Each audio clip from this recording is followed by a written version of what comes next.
Hello, welcome to Bored and Confused, where I review shows based on two criteria. One, was I bored? Two, was I confused? Today's show is Meet the Cartozians, playing at Second Stage, the Pershing Square Signature Center off Broadway. Now, before I get into this very funny play, please take a moment to like, comment, and subscribe. It really helps me grow this channel, and it helps me get press tickets to see shows like Meet the Cartozians. If you guys just need a recommendation for me, go check this play out. It is thought-provoking, it is funny, it is well-crafted, it is well-directed, it is well-acted. I loved it. But for those of you who need a little more, let's get into this. Okay, what did I know about this play going in? I knew nothing, although I assumed from the title that it might have something to do with the Kardashians. And I knew that Andrea Martin and Will Brill was in it. Andrea Martin of iconic, hilarious comedian fame, and Will Brill, who won the Tony Award for his performance in Stereophonic year before last, I think. All right. Meet the Cartozians is written by Talene Monahan, and her plays often dig into identity, politics, and class. And this is a world premiere directed by David Cromer, who is a great director and has done lots of great work on Broadway, off Broadway. So what is Meet the Cartozians about? This play is set in two places at two different times.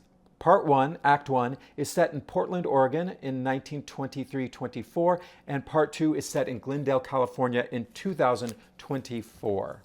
So this play is about two different generations of Armenian Americans. In Part 1, we've got this man, Tatos Cartozian, who escaped the Armenian genocide and came to the US and has been living there for several years, and he has met the requirements of the 1790 Naturalization Act, which says that you have to be a white man and have lived in the country for 2 years. But the US government brings a case against him wanting to take back his citizenship. So he is fighting that with this Irish lawyer who he has hired. And this Irish lawyer, played by Will Brill, understands that if he wins this case, it will mean a lot, not just this one man, but for all Armenians and for all people who are Christians and white, but they're not sure. Anyhow. So then Act 2, we shift to modern times, 2024, and it is set on the set of a reality television show. And this woman, Miss Cartozian, has Armenian heritage, and so she's doing a special Christmas episode where she gets in touch with some local Armenians in Los Angeles. So they brought in a variety of Armenian people, and they're waiting for her to arrive so they can film this segment for this reality television. And of course, she's late, so we get a lot of conversations just among the people that have been assembled. And then we've got the camera operator, who is also of Irish descent, similar to the character that Will Brill played in the first act. And it is just a very funny play. The first act is a little bit more of a history period drama, although it does have some elements of satire, especially as we're listening to this ridiculous talk about what it is to be white and this 1790 Naturalization Act that was enforced till like the 1950s that is so incredibly racist and ridiculous. And then the second act really leans into the satire, and we really start to have this discussion about what it means to be a person of color, what it means to be white, what are the advantages of that. Because in the first act, of course, the advantages were to be white. And then in modern day, the question is maybe there's advantages to be a person of color. And then we've got these Armenian characters who cannot agree whether they are white or they are people of color. It is ripe for comedy, and I just thought this play was hysterical in both acts. I thought it was well acted. I thought it was well written. I thought it was well directed. I thought the set was well done, the lighting. This play for me was firing on all cylinders. The playbill also had a note from the artistic director, which I always enjoy, and I just wanted to read what he says the play is about. He says, Talene has written what I consider to be the great Armenian American play.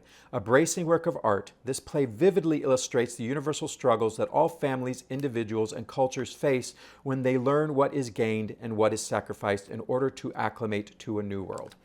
He said it better than I could. So that was great.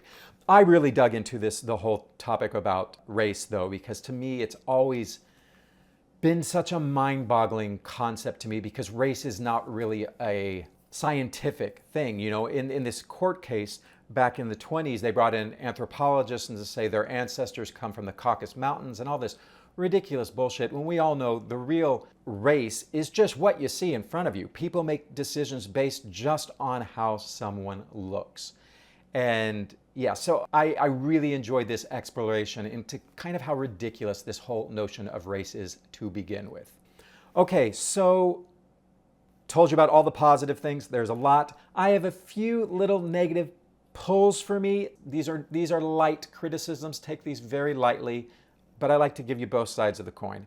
So this character played by Tamar Savants, who all of these actors are fantastic because they have to play entirely different characters in the first act and the second act.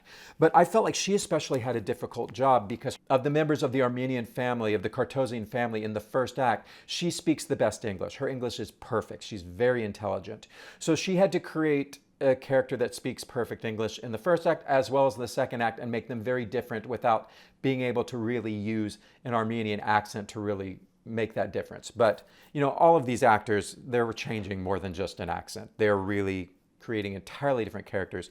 But I was really impressed by her night and day. I was like, a different person? No, same person. Anyhow, she plays Hazel Cartozian, the daughter, like 20s, I think they say she's 29. Andrea Martin, as the grandmother, calls her an old maid. So she plays this very intelligent woman, and not only intelligent in the way she speaks language, but in understanding the law, but she's also very emotionally intelligent. She's the one who knows when her brother is being difficult, or when the lawyer is maybe offending the grandmother, or when the grandmother is maybe offending this lawyer, this Irish, his grandfather was Irish, but an American-Irish lawyer. So there's a moment where she gets into a heated argument with her brother about the date that they celebrate Christmas, because in Armenia they celebrate it on January 6th, and the US they celebrate it on the 25th. And the brother he's like, well, just celebrate it on the 25th from now on. And she takes issue with this, and she gets into an argument with her brother in front of their attorney, who is trying to find a way to make the case that they are real Americans, that they're naturalized, that they have embraced American culture. And I just found, for someone with such intelligence and emotional intelligence, for her to get in this argument in front of the lawyer, it pulled me. I was like, would she really do that? She seems too smart to do that. And then another moment when this Irish-American lawyer hits on her, she tells him to get out of it. She tells him that she's planning on marrying an Armenian man. And again, this is before their case has gone forward. And I just felt like the smart thing to do would have been to say, you're my lawyer, I don't feel comfortable with this. Let's talk about this after the case is over. Push it down the road. Because by saying that she's marrying an Armenian man, she's showing that she isn't willing to really fully become an American and maybe marry an American man. No, maybe she's just saying this to get out of it, but I thought she was too smart to say that, because then it forced the lawyer to basically say, you need to lie in your testimony. He's like, don't say that on the stand. So anyhow, hope that wasn't a spoiler. I don't think it was. It was just a little confusion I had. And another little pull I had was in the final scene of the show. Two people are just left on stage, and this man who plays Tatos Cartozian, the patriarch in the first act, he plays this character named Robert Zakian in the second act, and he has the final monologue that is delivered to this familiar television personality. And he talks about going hiking in Armenia and in a mountain and what it meant to him. And it was a nice monologue, but I didn't feel like it really wrapped up the play in a satisfactory way. And then also, he was also staged in a strange way where he was sitting in a chair that was facing upstage. So we were getting him in profile as he talked to this person who was facing downstage. And so the direction, that last moment didn't work for me, and it's the last moment of the play. So this is a world premiere, and this play is in great shape. So as it hopefully moves forward, with the right marketing, because this play is about a very famous American family, with the right marketing, could this show play on Broadway and bring in enough people? I feel like the show's in great shape, and it just needs a few tweaks, one of them being that monologue I just think could be better. Anyhow, and And then there was one other pull. In the second act, they're waiting for this TV personality to arrive and she's running late.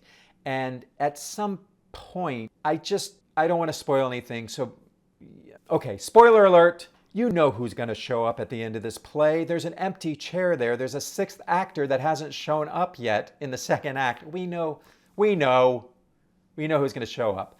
But she shows up and everyone's already left. And I just was like, oh no, I think her team, if she bothered to get dressed up and show up for a shoot of her reality show, they would have been in communication with the producer who was running this segment of the show. They would have been in contact. So I was like, okay, I don't believe that she would have just shown up and everyone had already left and no one would have told her. Okay, spoiler alert, over. Welcome back. So was I bored? Not at all. I laughed a lot in this show. Andrea Martin just sends me, but this, Will Brill, I mean, I found this play so funny. Of course, it was a topic that I think about often and have very strong opinions about it. But I found this so funny. Was I confused? There were just a few little pulls where I felt like I could see that maybe this character wasn't behaving exactly the way I would expect her to, because I understood we needed a beat. We needed something to happen in the play that required her to maybe play her character a little different than I thought she might. Minor quibble there. If the writer didn't change a thing, I'd still be fine with it. And final monologue, I thought could be better, and just a little confused with that ending, just the believability of it. So go check out Meet the Cartozians. I mean, I really think this should appeal to most people because it's funny and it's thought-provoking, and what more do we want? And it's got moments of, you in the first act, you really feel for these people. So it's got this heart to it as well. Like I mentioned earlier, I scored a press ticket for this, but every seat in this theater, it's in the biggest theater at the Pershing Square Signature Theater, but it's off Broadway, so it's still small. Not a bad seat to be had. So that's great. And there are ways to get discount tickets that I forgot to write down. So there's 3 ways. Here they are. Use any of those. They're great. Not a bad seat. All right. Thanks so much for watching this review of Meet the Cartozians. I appreciate all your support, and I will see you at the next one. Wanna stay inside the play, keep me engaged, keep me amused with what's in front of me, 'cause I don't wanna be bored and confused.